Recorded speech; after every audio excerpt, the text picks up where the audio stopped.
Sir, ayun ang lakaw, sir. Hoy, ay lakaw. Ay dali.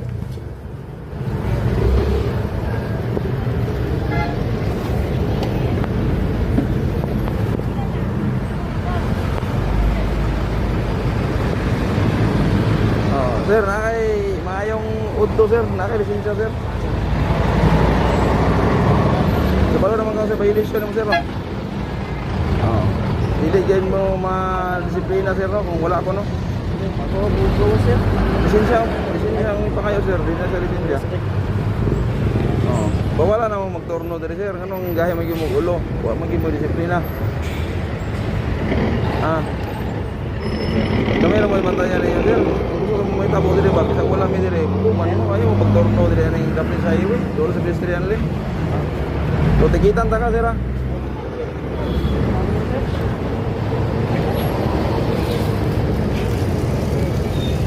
Dito lang ka sa motor sir. Dito lang motor dito.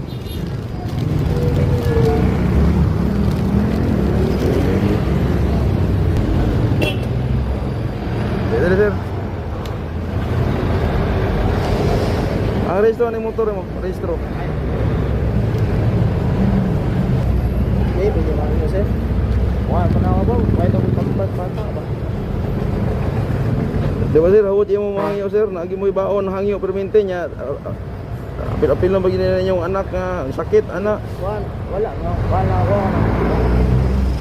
Eh kami salud. Sir, paano mo madisiplina sir kung di ta mo tikitan? Mag-aaraman mo. Di ba? Oh, dawato na to kung sa itong mali para madisiplina mo ha. Wala pa man pwede mo yung kontra sir.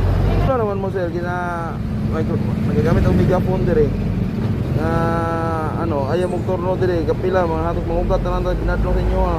Makawa mo, pero pag wala na po ko, balik na po mo. Isa nga na, traffic kayo, kuha niyo yung isa kalin dire, babaga ninyo. Diba? Oh, dili na ako ninyo mamahay ha. Kaya sobra-sobra naman ako pahimangno sa inyo ha sir.